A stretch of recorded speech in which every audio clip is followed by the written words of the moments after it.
Hi everyone and welcome. Today I'm going to show you all the books that I hope to read in May.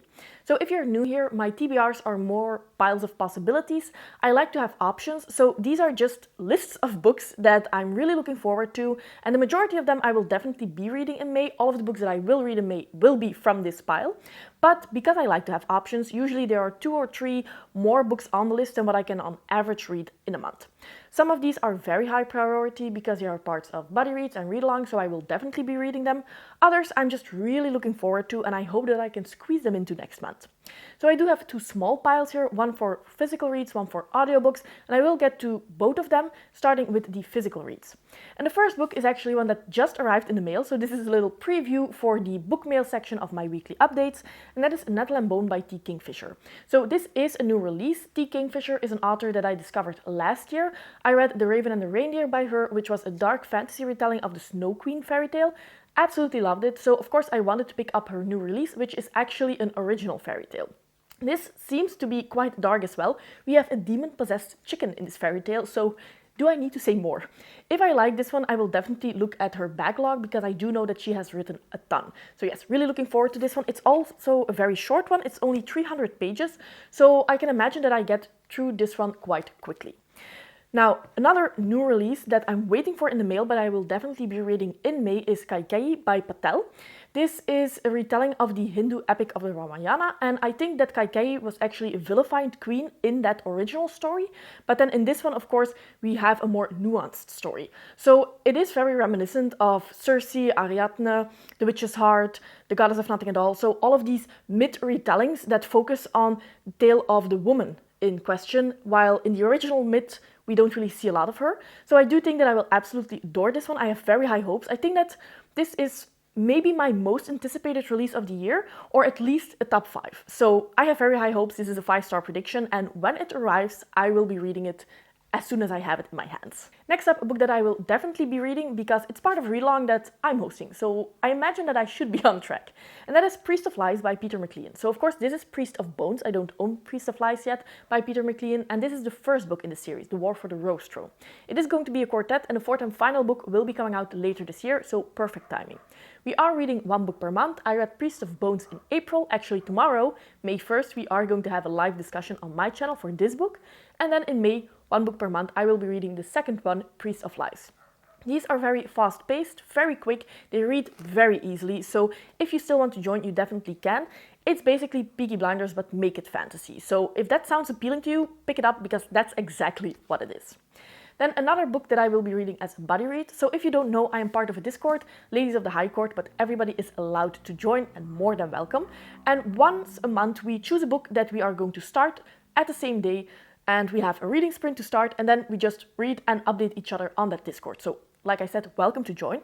And for next month, we are going to read The Bone-Short Daughter by Andrea Stewart. I'm quite happy about this because this one has been on my shelves for quite a bit of time. I know that at this point, the second book is already out, and I don't really know too much about it. If I'm not mistaken, this does have a hard magic system, and I think that there are animal companions, which, if you don't know, I am a very big fan. Now, other than that, I don't really know too much, but I do know that everybody who picked up this book and has told me about it absolutely loved it. I haven't seen a single negative review. So very high hopes, and buddy reading this one is always going to be a lot of fun, so I do look forward to that. Next up, I have 2 books that are actually sequels of series that I've been enjoying so much lately, so I do hope that I can read both of these, even though these are probably the biggest books that I currently have on my May TBR. So if it's possible, I don't know, but we can always hope.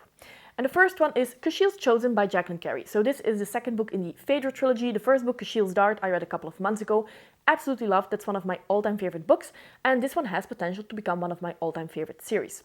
Now I do want to savor them a little bit, so read 1 book every couple of months that I don't really plounder through, because Kushiel's Dart is a book that I've been thinking about quite a lot lately. I'm often thinking back to some of my favorite scenes, and I do know that if I would binge read the entire series, I probably wouldn't do that. I would constantly be thinking about the last book that I've read, not per se the first one or the one after that. So yes, I want to go through these books slowly, but I just need to see what happens to Phaedra. These are amazing books, the political intrigue, the romance, the world building, the religion.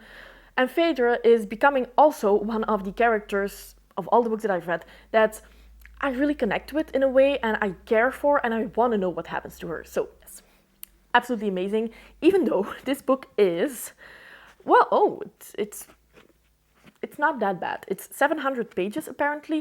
So the first one was 1,000. So this one, chances are up that I will be able to finish it in May. And then the last physical read that I hope to get through is Beneath the Twisted Trees by Bradley P. Bolio. This is the fourth book in the Song of the Shattered Sand series. The first one, 12 Kings, was great. The second and the third one blew me away. Again, the political intrigue. Desert-based fantasy, you have desert gods, you have immortal kings, and in all of this, you have a revenge plot.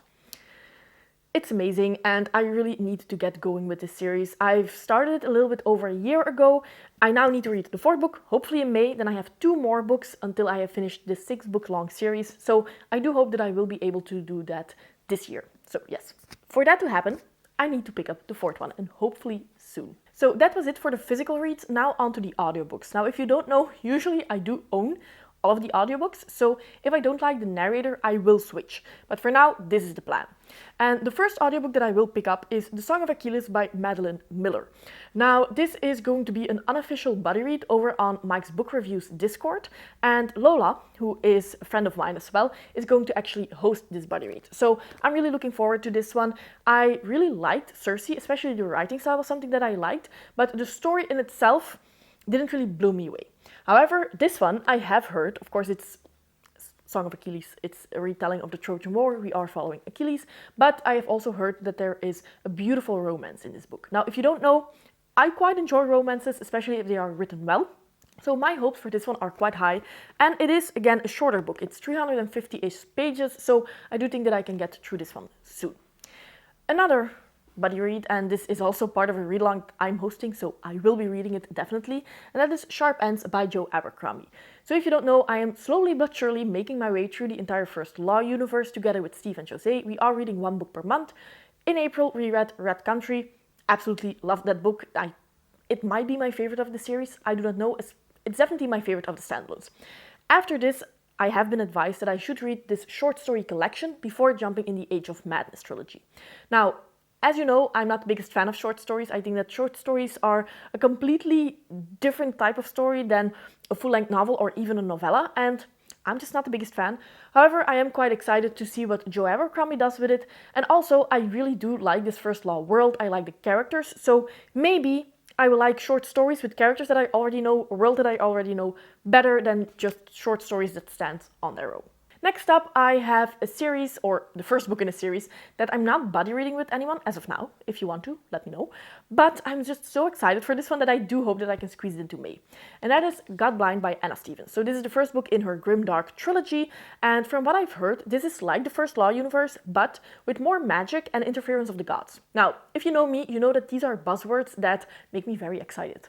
Now, lately I made a video about what is Grimdark, what is my definition, what do I think about the genre, and after uploading that video, I got quite a bit of questions about, can you recommend me female Grimdark authors? And apparently, I've read a lot of male Grimdark authors, but not a lot of works from female authors. I could only think about R.F. Kuang from the Poppy War. So I have decided that I need to change that. And Anna Stevens and Anna Smith-Spark are 2 authors that get nothing but praise in that genre, so why not start with the one that I already have on my shelves? These are not the biggest books. This one is 350 pages, and I think that all 3 of them are like this.